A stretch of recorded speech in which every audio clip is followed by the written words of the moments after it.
Hi guys, welcome back. If you're new here, hi, my name is Ravaljeet Kaur or you can call me Roa. For today's video, we'll be talking about two 2-minute rules that you can implement in your life right now. They both come from two different books. The first one is from David Allen's book, Getting Things Done, and the other one is from James Clear's book, Atomic Habits. Both are very phenomenal and life-changing books. Now, these two 2-minute rules are very similar because they're both called 2-minute rules and essentially take 2 minutes to implement in your life, but they're also very different at the same time. The first 2-minute rule from David Allen's book states that if the next action can be done in 2 minutes or less, do it now, even if that task is not highly prioritized or not urgent. For example, if it takes 2 minutes to clear your desk, do it now. If it takes 2 minutes to put your clothes into the washing machine to get your laundry done, do it now. If it takes 2 minutes to email someone, do it now. If it takes 2 minutes to wash your dishes, do it right now. However, if the next action takes more than 2 minutes, write it down, aka defer it, or you can ask someone else to do it, aka delegate it. In short, if a task takes less time than processing it, organizing it in your list, and tracking it, it is simply best to just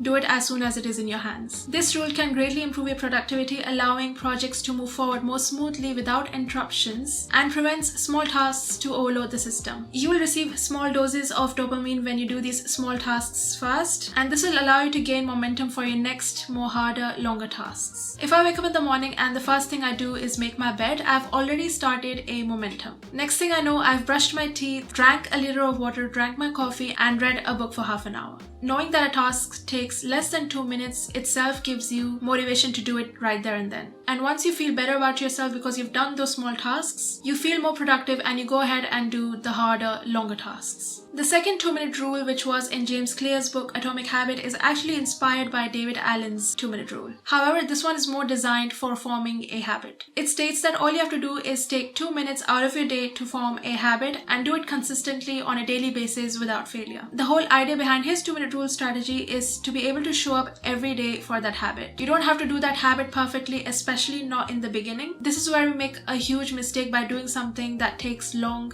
15 minutes, 20 minutes, 30 minutes, and on day 3 we give up because we don't have that motivation anymore. You're less likely to follow through a habit if that habit takes a long time initially. For example, if you want to meditate and you go on YouTube and search how to meditate, and that person tells you to meditate for 30 minutes straight if you want it to be effective, you go ahead and start doing that, and by day 3 or day 4 you don't want to do it anymore because it takes way too long. And when you don't follow through it, you feel like a failure, and this just keeps happening on a loop. So the best thing to do in the beginning is just show up. You don't need to be perfect when you're introducing a new habit in the beginning. You just have to show up and form an identity with that habit. So you say to yourself, I'm the type of person who works out every day, or I'm the type of person who reads books every day. You do this until you have formed an identity with that habit. So instead of doing 30 minutes of meditation a day, you start with 2 minutes meditation a day till you've formed an identity as someone who meditates. You start saying to yourself and believe that you meditate every day. Once you have formed an identity that says, I meditate every day, that's when you can start increasing it to 5 minutes, 10 minutes, 15 minutes, until whenever you want to stop. This can take even a year, but the strategy is that you do it every day and you form an identity first. And before you know it, you have successfully formed a new automatic habit. Because that's what habits are. They're meant to be automatic. You don't think when you go and brush your teeth. You don't think when you comb your hair or when you try to clean up your space, if that is a habit. However, there is no hard and fast rule on how many days you're supposed to do it to make that habit automatic. Scientifically, it's proven that to form a new habit, it takes an average of 66 days. However, this varies from person to person. Person A can take 100 days and person B can take 30 days to form that same habit. You don't want to overwhelm yourself in the beginning when you start a habit because you'll quickly fail to follow through. Baby steps are really effective and you have to aim for progress and not perfection. Overall, you beat this huge monster called procrastination. Let me give you more examples on how to break down anything into 2 minutes. If you want to read before bed each night, read only 1 page. Same way, if you want to do 30 minutes of yoga a day, just start with opening your mat. If you want to study for a class, just open your notes. You don't have to study that day, but you just open your notes. If you want to get into the habit of folding your laundry, just fold 1 socks. If you want to start running 3 miles, just start tying your running shoes. The problem is always the start of a habit. Once you've done it, you gain that momentum and you do the next thing anyways. However, make sure it's no more than 2 minutes in the beginning. The new habit shouldn't feel challenging. If it feels challenging, then you need to break it down even more. And hopefully this will lead you down a more productive path and the rest will follow. So that's all. all, I hope you guys enjoyed my first ever self-development video. Make sure to subscribe if you want to watch more of these, and like this video if you actually like the video. Take care, and I'll see you guys next time.